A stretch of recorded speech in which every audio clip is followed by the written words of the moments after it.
Morning. It is May 1st, I believe. I'm traveling, just left the town of George, Washington. This will begin the first of a series of videos that are going to tell a story that started with me being involved 3 years ago with my boys.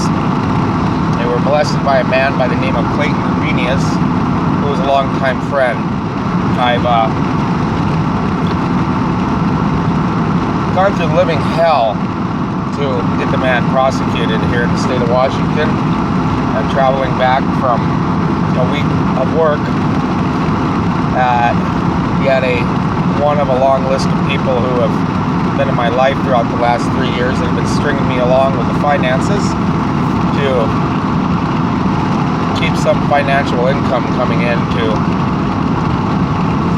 carry on this what turned out to be a mission to use every ounce of my intellect and to perseverance, strive, and endurance, mental fortitude, and everything I got that is to help me carry on the what I need to do to get this man prosecuted. I beat the living hell out of him. I was going to kill him. The things this man said to me about my children were horrible. On what he did to them and how much he enjoyed it as I beat the shit out of him. Before I was to give him his last breath in this here world, he told me that he thanked me. I asked him why, and he said for putting him out of his misery.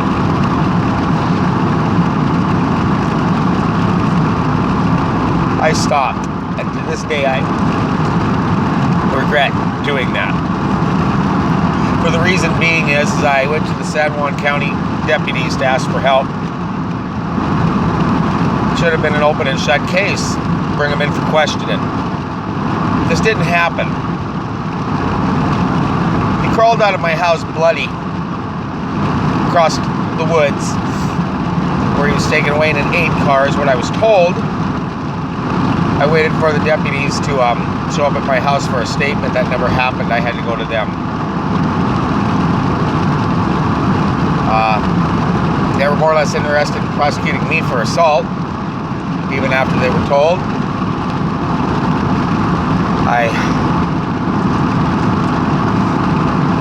He was taken to their boys' mother's house, even after being told by Don Parnell, Wendy Shinstein, which come to find out throughout the last 3 years that my word would never be taken seriously. It's been written in the Guardian and Lightem report. It's been written in many reports. It's been talked about. The community of Orcas is shocked. They apparently had suspicions for a very long time that this was going on. I didn't want to accuse a man of doing such a horrible act if there wasn't overwhelming proof. He gave that proof when he admitted it. Not to mention, it's very obvious by his antics and his general demeanor that he's a fucking pervert. A very sick man. I started going to the courts, the San Juan County Courthouse, and studying law in their library there, reading books on how to do a residential schedule. My mother always seemed to have a grab at it. But before I get to that point,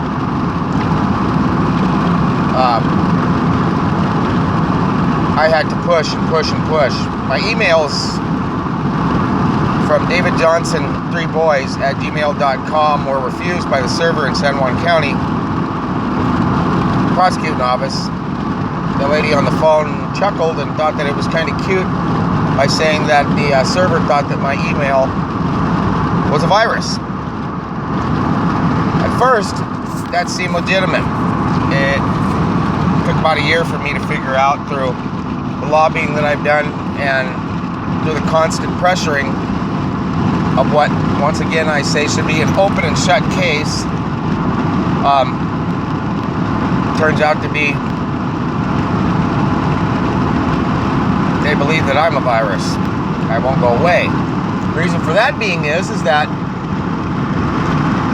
a man by the name of Brett Johnson, who was a detective at the time, which I recently found out is the undersheriff at this time,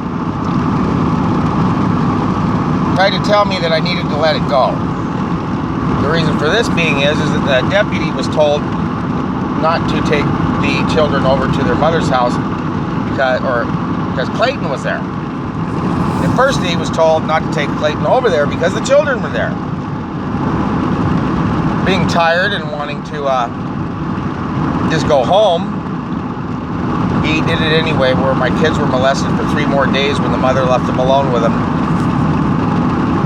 Even after a text that I sent to her that morning saying that he had finally admitted it. We had talked about it when we were married, about he was acting awful strange, Clayton. Her reply to me on the text was, "You leave Clayton, me, and the boys alone, or I'll have you prosecuted for assault and harassment." My reply to her was, "He admitted it. He molested our children, Alana." She said she had nothing more to say, and that's what would happen if I continued to text her. They delivered Clayton to my children, where he molested Osiris and Tristan for 3 more days, until constant pressuring, they removed him after 3 days. By admittance that if they prosecuted him or even brought him in for questioning, that would be admitting that it was default on their side, and it wasn't about any of that in the beginning. It was about getting a man who did a crime. He hurt my children. He said somebody needed to love him. He said that's why he played with their peepees.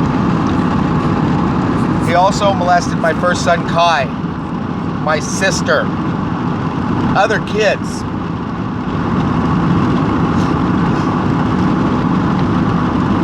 And yet he walks free.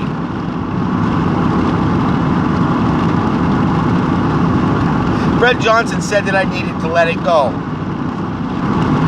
That they were young enough that they wouldn't remember.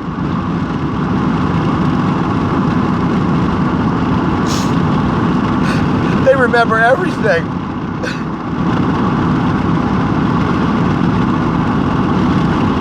And so this will begin the first of a long video, I hope. A long video. Nothing happens to me.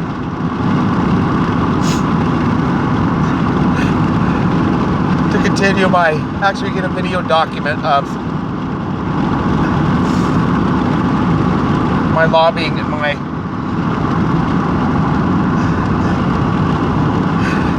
never dying, never quitting project to get him thrown in jail, and to make people aware of single dads raising kids, how some states don't even acknowledge us, and how some will go to the ends of the earth to cover up their mistakes and their not be held accountable for their participation in helping these people thrive and grow and walk the streets free to do it to more children.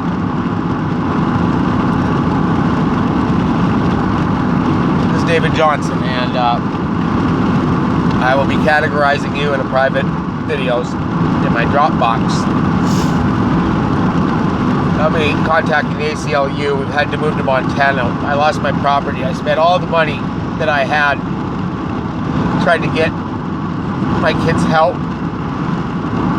I missed lots of school. We've been persecuted in 3 communities. And at this particular time, Montana is helping with getting Tristan Orlando, who I saw yesterday and hugged and held for a very long time.